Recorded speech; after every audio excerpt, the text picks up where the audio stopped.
Dalam Islam, pertunangan ini sama sekali tidak menghalalkan. Ini kena underline, nak tick pun boleh.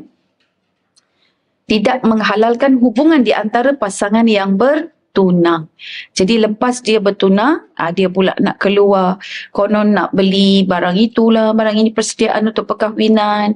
Kemudian dia nak pergi ke klinik sama-sama. Lepas tu pergi ke rumah saudara sana, saudara sini, tolong hantar itu, tolong temankan itu, temankan ini. Haram hukumnya. Ya.